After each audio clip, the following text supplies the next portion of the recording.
Welcome to yet another monthly behind-the-scenes video that for some reason I do on the 23rd, overcomplicating things. But I don't want to change it, because if I wait till the end of the month, I usually have a bunch of shit going on then. So this is a good day to do it. I think I pretty much covered everything from September. I don't think there was anything released in the last week of September that was a different type of video from the stuff I had been doing throughout the month. So I would have basically covered all of it on the previous fucking behind the scenes video. But today we're gonna go through everything in October because a ton of new series started up this month that I will be able to talk about at great length, hopefully. So the first thing that came out was the Old Ass Albums cast, and this was pretty much born for obvious reasons that I had already done the Old Ass Anime cast. It was pretty successful. People seemed to really enjoy it. And I wanted to have an excuse to do something similar on the music channel. I wanted there to be like a weekly podcast series that would come out for the next few months. Because when I launched my music channel, I had like a video every day for 15 days. It was a big like opening event kind of thing. Like, hey, there's going to be constant content on this channel. But then over the next month, it was like 3 videos for the whole month. You know, like I very quickly, not only did I run low on like my initial huge wellspring of ideas that I had, but also like, I was just working too hard on the other channels. You know, like if you look at what came out in September, there was a shitload of new stuff happening on After Dark. I was launching the My Favorite Anime series on the main channel. So basically I was too focused on anime. You know, when I started the music channel, I was really into music at that moment. And since I got back into anime in a big way, at least into watching shows and like, you know, posting about them, then the music channel was sort of taking a back, taking a back seat. And I was like, well, I don't want this channel to die out because I'm too busy working on other shit. It needs something that'll come out like consistently every week, you know, and it'll give me a chance to talk about some popular albums, maybe draw some attention to the channel that way. You know, I haven't really been putting a whole ton of effort into growing this channel, and I don't really even know how to do it because I don't know where to share a music channel. But yeah, so this was basically inspired by those reasons, and it actually ended up being one of the harder shows to do out of all my new shows, just because of the fact that I have to listen to a full album and, you know, like pay attention to it all the way through and then break it down in extensive detail. Because this is very different from the Old Ass Anime cast, where that one was all about anime that I hadn't seen in a super long time, but I had thoughts about it before. And I was reviewing like my old thoughts without rewatching it. Now I'm more covering albums that I've had with me for a long time and sort of presenting my current thoughts in comparison to my previous thoughts, because the way I listen to music is just to like listen to an album until I've fucking pulverized it into nothing, like until it doesn't even sound like music to me anymore. And so I'm sort of covering albums like that, ones that I've heard so many times that they are basically white noise, and that's been the case for all the ones I've covered so far. Started with Francis the Mute, the Mars Volta album that sort of got me into, you know, obscure and experimental music, and I've been covering mostly stuff from that era, and I'll probably keep doing that sort of era. You know, it's been pretty fun. It's a different experience, because going through track by track is a very different kind of review. I've definitely seen some people really enjoying this series. I haven't seen anybody saying they outright don't like it, but I feel like just because, you know, as is the whole reason I created the Turntable channel, not a whole lot of my fans are huge music heads. So I think this has gone, you know, a lot of people haven't really been paying attention to it, but overall, I'm pretty satisfied with how it's coming out. It's definitely interesting. It gives me a way to talk about music, sort of assess my own strengths and weaknesses as a music reviewer. I don't know if it's as interesting as something like the worst to best videos. Like, I really enjoy doing those, and I feel like that's an even better form of content than this, but those are also even harder to do, because whereas this requires me to listen to one album, those require me to listen to a whole discography. You know, they're pretty complicated. I just haven't had time for stuff like that. Finish or Fail came back. This is a big deal to a lot of people, it seems like. Finish or Fail is really interesting to me because it's sort of, in a lot of ways, it's for the fans more so than it is for me. Like, this is probably the most fan servicey video series I do because people just want to know my thoughts on all the new shows, you know? Like, this is the kind of shit I would have just watched all these shows anyways, you know, and maybe produced videos about them, but it's a good way for me to get out my thoughts on every single thing that came out all year, so nobody has to ask me about it, you know, and even if I'm coming in late to all the conversations, people seem to really like that I offer some kind of closure to them, like, you know, say the things that maybe nobody did say when the show was airing. And also it's hugely entertaining to just watch me, like, rip through a shitload of bad series. Like, identify their flaws immediately and move along. People seem to get a kick out of that. And when I do have something to say, it can be a lot of fun to, like, suddenly 20 minutes of review of a show that maybe I didn't even make it that far into, but, you know, it gave me lots of interesting thoughts. It's like, a lot of people have argued that these, like, sometimes they seem interesting enough to be analysis videos, but I think it's just that for me, when I write stuff, I prefer there to be, like, a thesis and a point, and not so much a random smattering of disconnected ideas.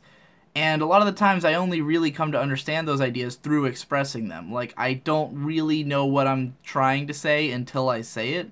So, you know, it's an interesting series, and I'm never sure if I should, like, readapt them into proper videos, because, like, you guys will have already seen it, and so who am I doing that for? I guess the mainstream viewers. But yeah, they get pretty good view counts. They're probably the stuff that people care about the most on After Dark, so I'm glad to have the series back, you know, to its former glory, even if I've been pretty fucking hard on 2017 anime. It hasn't been a great year for me so far. There's still a lot left I haven't seen yet. Then we get to Digi and May's Pokemon Journey. This idea came about from the Pokemon rating videos, where May and I rated every Pokemon design back in, like, early September or something like that, maybe even in August. God, we've been living here for fucking a long time. It's been almost, oh my god, it's been 5 months. Yeah, that's crazy. Those 5 months have fucking blown by. No, not 5 months. 4 months, right? We moved in July. So only 4 months. Yeah. Anyways. Like, the first month we lived here, we did the Pokemon Journey, because it was like, we did the Pokemon ratings. It was just like a random suggestion May had that I was like, alright, I'm gonna do that and you're gonna be a part of it, you know? And then we said something about potentially watching all the movies and doing podcasts on them, and I think both of us were just, like, not only did we want to, you know, for nostalgia, rewatch all these Pokemon movies that we grew up with and loved as kids, and discuss those, but then also, you know, see where the franchise went after we sort of stopped paying attention, and, like, see if it ever picked up, or if it got worse, or, like, what did it become, you know, afterwards. And also tracking down all the Pikachu shorts, which is, like, a whole other adventure in its own, and, like, I really like the way that the podcast is, like, segmented into Pikachu short and then movie, which unfortunately they stopped having Pikachu shorts after a while, so you know, that won't always be a thing. The format of the podcast really just kind of came about from recording the first one. Like, it just so happens that in expressing everything I felt about the movie, I ended up summarizing the fucking thing. And I don't really know why, but I just kind of latched onto that as the format of the show. And now it's like each one is, we, like, review it by process of literally breaking down everything that happens and, like, saying what's good and bad about it. Maybe just because we'd seen the movie so many times that was just what came naturally. But yeah, it's an interesting format. I definitely like that we are doing it, and I have a lot of fun making it. I don't know how well it stands up as a product, but some people seem to really enjoy it. And that's kind of the theme of, like, a lot of this October content, is I had a ton of different ideas for, like, shows and series that I just wanted to see how it would go. And that's kind of what all of these have been. Same with the Game Boys series. So this was born out of Hypocrite just contacted me at one point and was like, hey, I'd love to have a podcast with you. You know, like both of us love doing two-man podcasts, and we already had him with several other members of the PCP. You know, he's got the Pody cast with Nate, he's got the Pony cast with Jesse, and he wanted to do a podcast with me, and I think he does arm retrieval with Munchie as well. I don't know if he still does it, but so he was like, let's do a podcast together, you know, and I said, well, it would have to be about video games, because the only thing we both know, you know, like, he doesn't really know anime at all, and I don't know anything else, so video games were the way to go. And then I spent a while just thinking of, like, what can we possibly do a weekly podcast about with video games? Like, we don't really keep up with modern games. Like, how can we go about this? And then there was a PCP episode about the Game Boy, like Game Boy Advance or whatever. I think it ended up being like more of a consoles PCP, but like we thought it was going to be Game Boy, and both of us are huge Game Boy Advance fans, but both of us missed the episode. Like, we couldn't be on that week. So basically, I had the idea of like, hey, we could easily do a podcast about the GBA and also every other console. And we could make 13 episodes of that and schedule them way ahead of time, and it wouldn't have to be a show that we rigidly have to record every week, which is, you know, something I was getting really sick of. Like, that was pre-October. It was like, you know, insufferable social media, Rixty Minute / Made in Abyss, you know, I still do the pub crawl, and like, I really hated having to base so much of my life around when my podcasts happen to run, you know? So I wanted to shut down the weekly shows as fast as possible and get to doing shows that could be pre-scheduled, because it just is so much easier to like record it on my time and then release it, you know, much later once we've already got like a stock of episodes built up.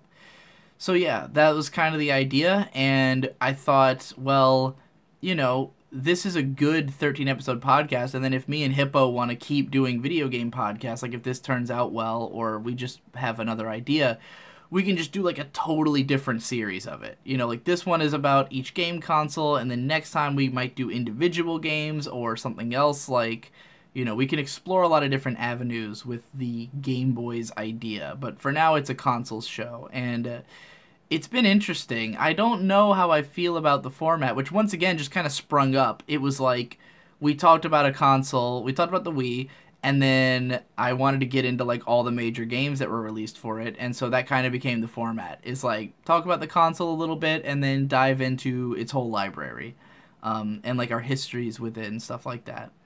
So yeah, I like it as a nostalgia trip. I think that's the best aspect of it, is just like looking back on our gaming history and remembering all these fun games and shit. And then realizing you know either more or less about a console than you thought, you know. Explosive Payoffs in Kill La Kill's opening scene remastered. This was made because this is a video from fucking early 2015.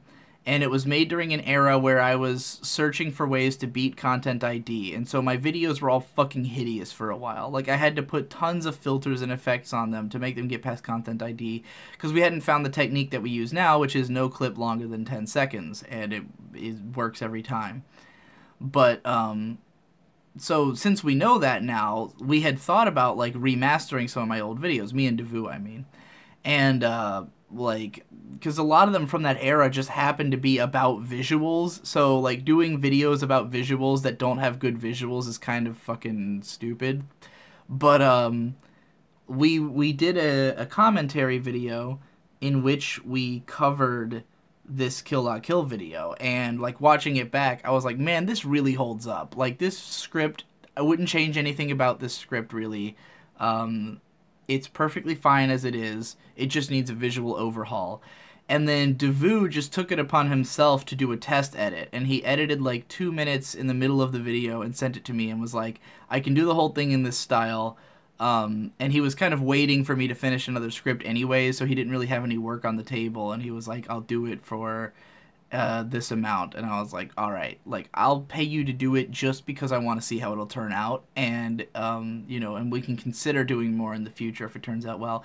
And it did turn out well. not like a huge view count or anything, but the video came out really good, and people seem to be appreciative of the remaster. Like, you know, it wasn't met with "why the fuck did you do this?" It was met with "oh cool," you know. So that was nice. Digi and May do Stardew Valley. This was a really weird Digi and May series because it was the one where I had May play the game, but it was a very like a game that seems mindless except for the fact that you have to have kind of a game plan to figure out how to play it, and May never developed a game plan. She didn't have time to like actually learn the game. So it's a lot of just like meandering and wandering around in Stardew Valley while we tell these extremely long stories. I don't know, it came out weird, but it's pretty good. It's like just tonally kind of different from the other Digi and May series, I think. Probably because I was able to just ramble ad nauseum about topics while she was distracted, as opposed to the other way around. Well, not that she ever rambles ad nauseum, but like that's what I would do if I'm not distracted. Ooh, in a Let's Play. How long can we justify uploading to YouTube? This was directly inspired by,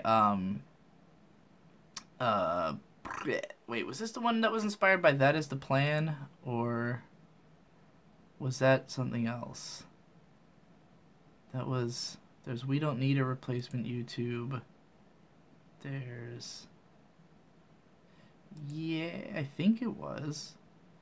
The one where I'm talking about, I mean, it's just inspired by all the conversation surrounding YouTube, you know, and all the problems it has. Like, I know I'd seen, like, a Jimquisition video that YouTube has a YouTube problem, and, like, you know, other people talking about it, and I just felt like there was an angle to present there that wasn't being presented by others. Like, that there is a legitimate concern that we might leave YouTube, you know, like, that people might start exodusing YouTube, or that there is reason to post videos in other places. Eating a meme burger. This is the beginning of my sample clips from the $15 patron exclusive podcast, because not only like there's no way to know what that podcast is, like what the two different podcasts are, if you're not already a $15 patron. So I felt like I should sell people on it. You know, show them what it's like. And I had done that when I first launched it. When I first changed the Patreon to monthly, I made that video, Kirino's Ass and the Power of Analysis or something like that. And the whole point of that was just to be a preview for the podcast and draw people in. But the Patreon was such an immediate success that I just felt like it wasn't necessary. Like, I was going to do it every week until it was a success. But then it was a success. And then I, you know, traveled the country and all that, so I didn't really have time to work on more.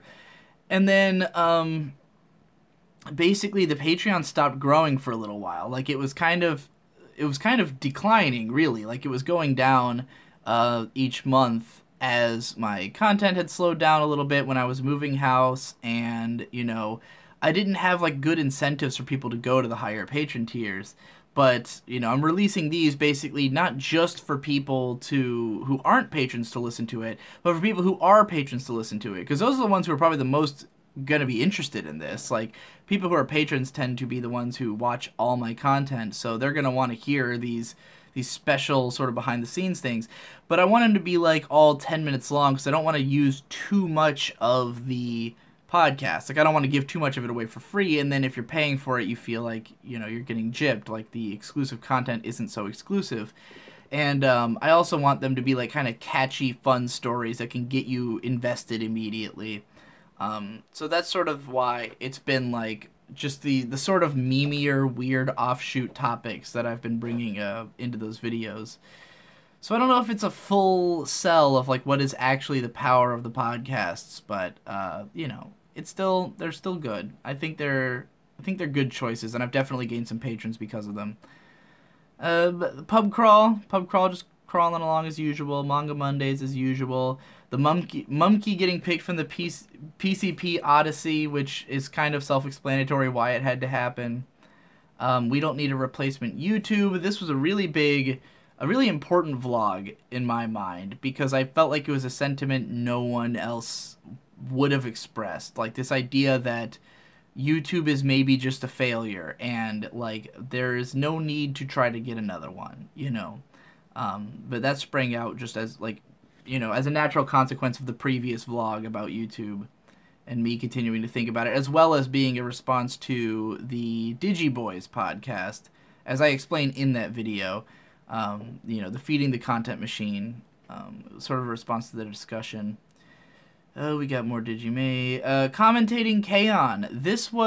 I've wanted to do commentaries for a very long time. Like, I did the Ponyo movie commentary way the fuck back in 2014 in October, so almost exactly 3 years ago.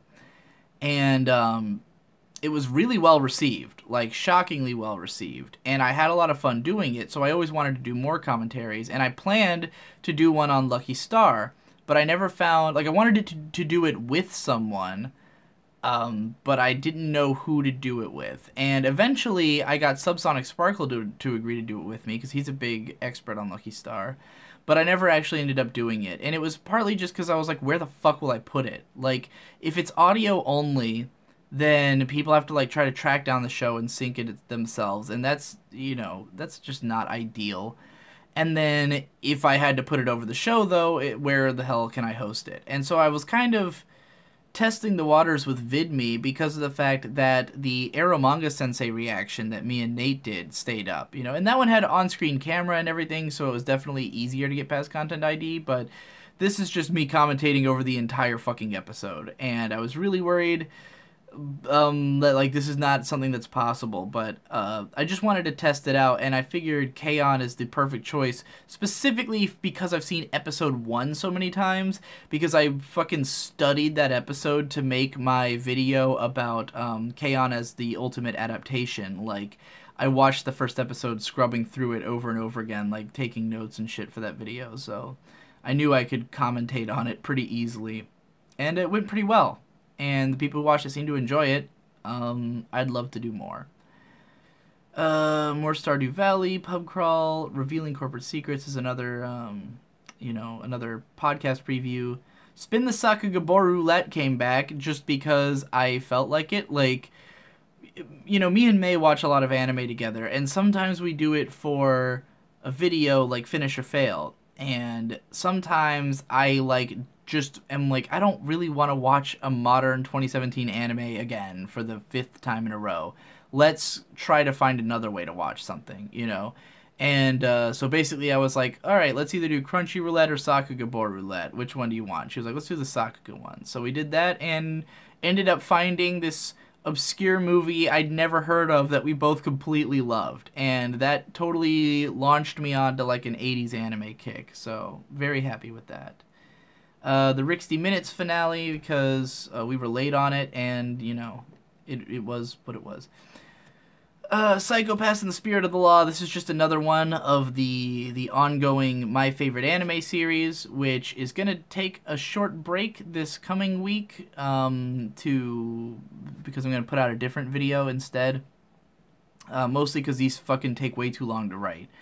But, yeah, the Psycho-Pass one, like the others, is sort of just me taking the thoughts I've always had on the show and, like, putting it in a better package, you know, like, explaining myself very thoroughly and in detail, but succinctly, in a way that is, like, just crystalline, and, like, I never have to say anything again, almost.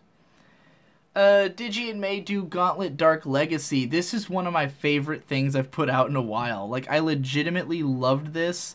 I felt like in this episode, May really came into her own as a podcast co-host. Like, she's been good for a long time now, but, like, this one, like, she was fucking ripping hilarious jokes left and right. We had all kinds of great topics. We easily went on for 3 hours. Like, there was no struggle to come up with things to talk about. We just motored through 3 hours and had a great fucking time. Love playing the game. I really enjoy Gauntlet, especially on 2-player. So, yeah, it was just such a fucking fun time, and I really look forward to getting to do another one. It was partly inspired because someone sent us the game. Someone sent me Gauntlet Dark Legacy in the mail, and I was, like, totally fucking stoked, because I grew up with the Gauntlet games, you know. More finish or fail. Replacing our bodies with technology, the transhumanism episode of Procrastinators podcast. I mean, this is just a PCP episode, but it was kind of one I really needed to be on because, like, me and Tom and Nate are all, like, way into futurism and way into, and I guess Devu as well, very into futurism, very into transhumanism. So, like, it was a natural topic for us. Like, I've talked to these guys about this stuff so much that I knew exactly how the episode was going to go, and it was pretty great. Let's see. Everything else. Oh, and then we have Hydea. So Hydea was that basically lately I've had lots of random fucking ideas. And not all of them are from being high, but it's definitely true that when I'm high, I am like 10 times more analytical than I am sober, but about random shit. Like, it's not that I always come up with like a super cohesive analysis of like whatever I'm watching, but my mind goes in 1,000 different directions, and like one little scene can remind me of something totally out there, and like my mind just wanders, and I come up with all these ideas that like I think are interesting. Like even when I'm sober, I look at it and I'm like, that is a really cool idea, but how the fuck do I make that a video, you know? So I thought the best way to package it is to just call attention to the idea that it's like I got high and thought about random shit. The response to the first one was shockingly immature and retarded. But thankfully I called it out in the second one and everyone seemed to like cool off because I guess I made them feel stupid or something. But yeah, I really like the idea of it because I'm big into the aesthetic of like, you know, the sex, drugs, and rock and roll lifestyle. I think I kind of represent that in a super nerdy way. You know, I'm a Gonzo guy. It makes sense for me to do like drug videos and shit. That's what Gonzo's built on. And I've always been known for alcohol videos. But like, yeah, I think it's a clever little series. Though I've already had like ideas that I had while not high that I feel like go in the series, and like I don't know if it's worth keeping the meme that it's a high idea if it's A, not even going to be high, and B, it pisses a bunch of people off. But then again, that's also what's funny about it, so I don't know. I am undecided about its continuing future, but I made 2 of them right in a row. The second one was largely to piss off the people who hated the first one. And I think I had a third idea for one written down somewhere. And if I find it and I like it enough, I'll go ahead and make it, like, immediately. But yeah, that's it. That's all the fucking show shit I launched. Tons of new series, tons of new podcasts, and I'm gonna keep evolving things like this into the next months. Like, I have persistently been having these kinds of ideas of like a whole new series every month or so. So yeah, like you're gonna keep seeing this constant deluge of content and new weird ideas. So look forward to it. I'll catch you next month.